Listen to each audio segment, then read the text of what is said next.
Namaste Krishna Rao garu.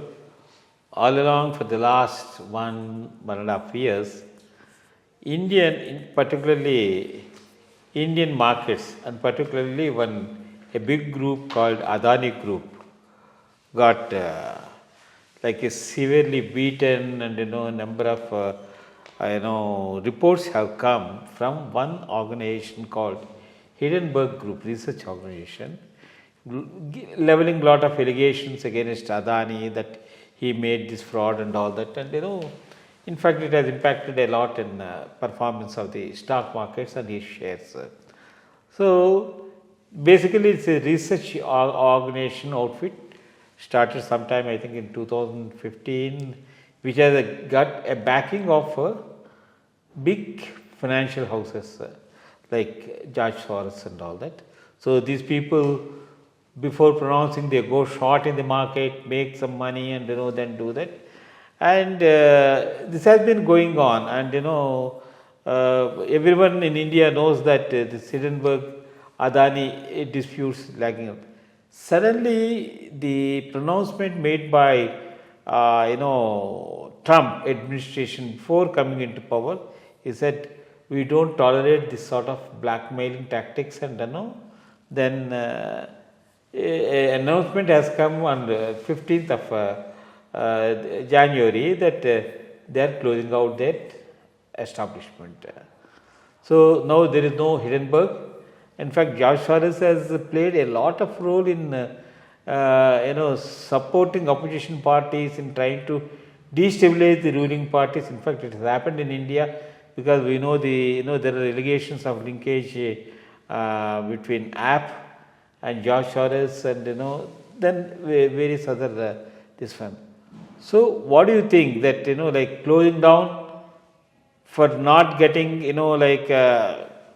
penalizing under the US laws, Hindenburg has closed it out, or what could be, what is this background and all that? Can you elucidate? Yeah, first of all, this is not new. There is an international network always working to destabilize any of the emerging economies which they think can threaten their dominance world over, especially the West. You take the Bofors case. Bofors was a deliberate leak. Bofors was a deliberate leak to destabilize Rajiv Gandhi's regime.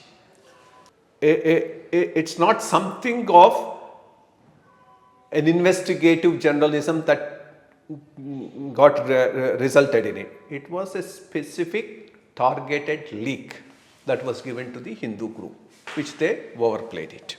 And to the extent they wanted only. This was done by maybe CIA and all these organizations. They are all very good at doing it. This time they have chosen to do it for corporate world with a political link. So Hindenburg is not an organization without agenda. First thing that we'll have to realize is it has an agenda. The agenda is to target Modi. So to do that, if they were really doing research, finding out malpractices, going after everyone and exposing them, that's good. But that's not what they do. They will have information on 100 people, but they will only select 5 or 6 with a specific agenda to destabilize regimes or those commercial entities.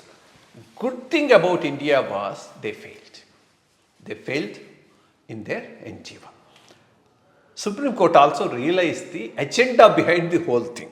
That's why they gave a very, very balanced judgment. Otherwise, you first release it, then you have a network of newspapers which are also financed by people like Soros, who will blow it up to build up the public opinion.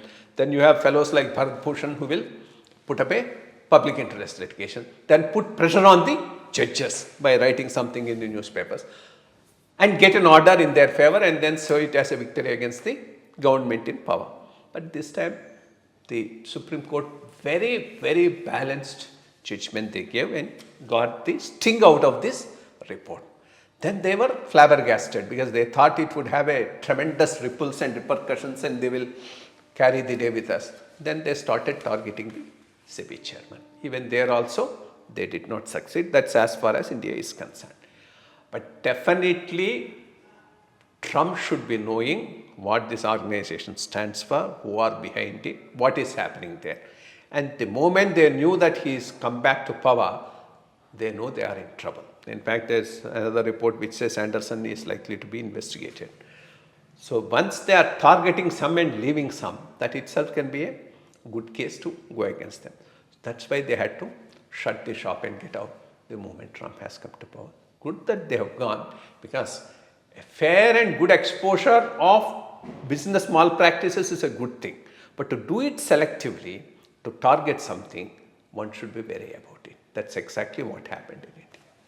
So thank you very much for elucidating on the subject and giving us the information. Thank you.